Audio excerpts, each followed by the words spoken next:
اعوذ باللہ من الشیطان الرجیم بسم اللہ الرحمن الرحیم۔ کیا فرماتے ہیں علماء کرام اس مسئلے کے بارے میں کہ گزشتہ رات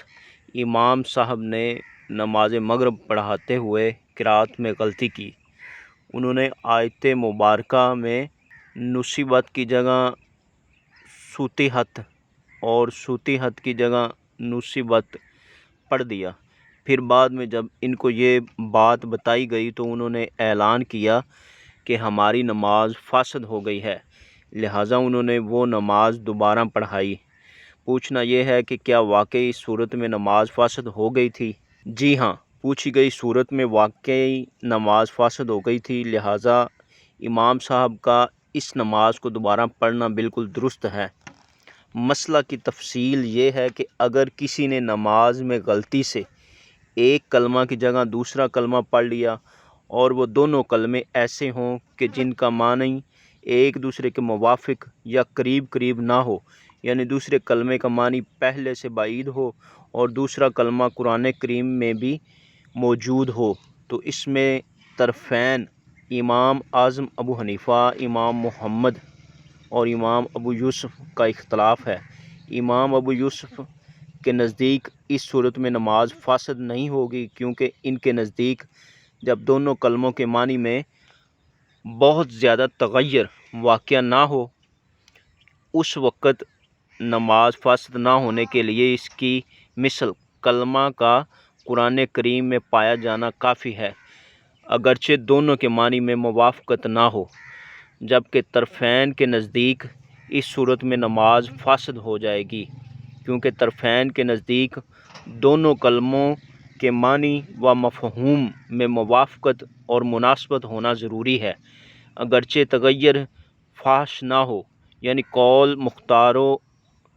احوط ہے۔ لہٰذا پوچھی گئی نماز میں فساد نماز کا حکم دیا جائے گا، کیونکہ کلمہ نصیبت اور سوتیحت کے معنی و مفہوم میں بھی موافقت و مناسبت موجود نہیں ہے۔ نصیبت نصب سے ہے، جس کا معنی ہے کسی چیز کو اس طرح رکھنا یا گاڑنا کہ اس کا کچھ حصہ ابھرا ہوا رہے، جبکہ سوتیحت سطح سے ہے، جس کا معنی کسی چیز کو چھت کی طرح برابر کر دینا ہے۔ اسی لیے فقہاء کرام نے خاص اس صورت کے متعلق صراحتاً فساد نماز کا حکم ارشاد فرمایا ہے۔ اگر کسی نے نماز میں غلطی سے ایک کلمہ کی جگہ دوسرا کلمہ پڑھ لیا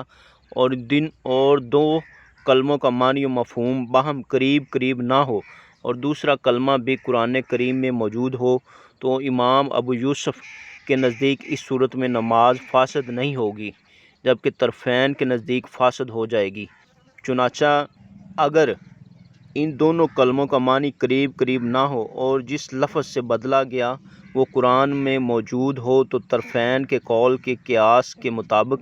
نماز فاسد ہو جائے گی، اور امام ابو یوسف کے قول کے مطابق فاسد نہیں ہوگی۔ اس اختلاف کی وجہ طرفین و امام ابو یوسف کے فساد نماز کے متعلق اصول کا مختلف ہونا ہے، اور احوط طرفین کا قول ہے۔ چنانچہ رد المختار میں ہے، جس کا ترجمہ یہ ہے، اور مقتدمین کے نزدیک قاعدہ یہ ہے کہ جو معنی کو اتنا تبدیل کر دے کہ جس کا اعتقاد کفر ہو، تو تمام صورتوں میں نماز فاسد ہو جائے گی، چاہے وہ بدل قرآن میں ہو یا نہ ہو، الا یہ کہ وقف تام کے ذریعے جملوں میں فصل کر کے جو تبدیلی ہو، اور اگر تبدیلی ایسی نہ ہو تو اگر اس بدل لفظ کا مثل قرآن میں نہ ہو اور معنی بعید اور تبدیلی فاش جیسے غراب کی جگہ غبار، تو بھی نماز فاسد ہو جائے گی۔ اسی طرح نماز فاسد ہوگی اگر قرآن میں اس کا مثل نہ ہو اور نہ ہی اس کا کوئی معنی ہو، جیسے سرائر کی جگہ سرائل، اور اگر اس کی مثل قرآن میں ہو اور معنی بعید ہو اور تغیر فاحش نہ ہو، تو بھی طرفین کے نزدیک فاسد ہو جائے گی، اور یہ احوط ہے۔ اور بعض مشائخ نے فرمایا عموم بلوی کی وجہ سے فاسد نہیں ہوگی، اور یہ امام یوسف کا قول ہے، اور اگر اس کی مثل قرآن میں نہ ہو لیکن معنی تبدیل نہ ہو، جیسے قوانین کی جگہ قیامین تو اختلاف برعکس ہوگا۔ تو معنی میں تغیر فاحش نہ ہونے کی صورت میں نماز فاسد نہ ہونے کے لیے امام یوسف کے نزدیک اس کی مثل قرآن میں ہونا معتبر ہے، جبکہ طرفین کے نزدیک معنی میں موافقت معتبر ہے۔ تو یہ ہیں ائمہ متقدمین کے قواعد۔ اسی کی مزید وضاحت کرتے ہوئے امام اہل سنت سعیدی اعلیٰ حضرت امام احمد رضا خان بریلوی رحمۃ اللہ علیہ فرماتے ہیں، جس کا ترجمہ یہ ہے: طرفین قرآن میں مثل کے پائے جانے کا اعتبار نہیں کرتے۔ ان کے نزدیک تو معنی میں موافقت کے ہونے ہی پر دار و مدار ہے، اور بلا شبہ طرفین نے معنی کے بعید ہونے کے وقت بھی نماز کے فاسد ہو جانے کا حکم ارشاد فرمایا ہے، اگرچہ بہت زیادہ معنی میں تغیر واقع نہ ہو۔ امام ابو یوسف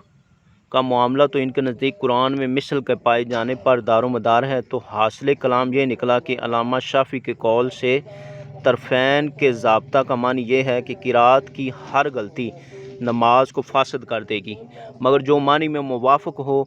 وہ فاسد نہیں کرے گی، جیسے قوانین کی جگہ قیامین پڑھنا۔ اور امام ابو یوسف علیہ السلام کے نزدیک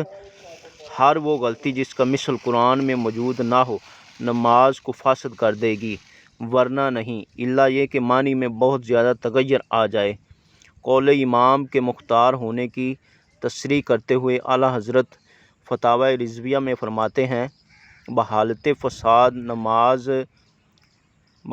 فساد معنی فساد نماز کا حکم مذکور ہمارے امام صاحب اور ان کے اتباع ائمہ متقدمین کا مذہب تھا، اور وہی احوط و مختار ہے۔ اجلا محققین نے اسی کی تصریح فرمائی،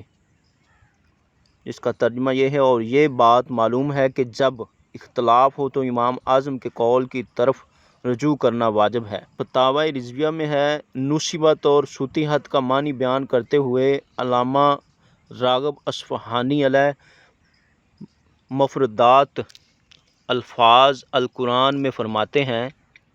نصب الشیء کا مطلب ہے کسی چیز کو اس طرح رکھنا کہ اس کا کچھ حصہ ابھرا ہوا رہے، جیسے نیزے، عمارت اور پتھر کو گاڑا جاتا ہے۔ کہا جاتا ہے: میں نے اس کے لیے سطح بنائی اور میں نے مکان کو مسطح کیا۔ یہ اس وقت بولتے ہیں جب مکان کو اس طرح برابر کیا جائے جیسے چھت ہوتی ہے۔ اللہ پاک نے ارشاد فرمایا: اور کیا وہ نہیں دیکھتے زمین کی طرف کہ کیسے اس کو بچھایا گیا ہے۔ نصیبت اور سطیحت کے معنی و مفہوم میں موافقت نہ ہونے کے سبب فقہائے کرام نے خاص اسی صورت میں فساد نماز کا حکم ارشاد فرمایا ہے۔ چنانچہ غنیۃ المتملی اور فتاوی بزازیہ میں ہے: ایک کلمے کو دوسرے کی جگہ ذکر کرنا، اور اگر دونوں کا معنی قریب قریب ہو تو نماز فاسد نہ ہوگی، جیسے علیم کی جگہ حکیم اور اسیم کی جگہ فاجر پڑھنا۔ اسی طرح رفعت کی جگہ دوسرا کلمہ پڑھا کہ اس صورت میں امام ابو یوسف کے قول کے مطابق تو نماز فاسد نہیں ہوگی، جبکہ امام اعظم امام محمد کے قول کے مطابق نماز فاسد ہو جائے گی۔ اور کسی شخص نے افلا ینظرون والی آیات کی قرأت کی اور نصیبت کی جگہ وَإِلَى الْجِبَالِ كَيْفَ سُطِحَتْ پڑھ دیا تو امام ابو یوسف کے قول کے مطابق نماز فاسد نہیں ہوگی۔ اور اسی طرح سطیحت کی جگہ نصیبت اور رفعت کی جگہ خلقت پڑھنے کا معاملہ ہے، جبکہ طرفین کے قول کے مطابق مناسب یہی ہے کہ نماز فاسد ہو جائے گی۔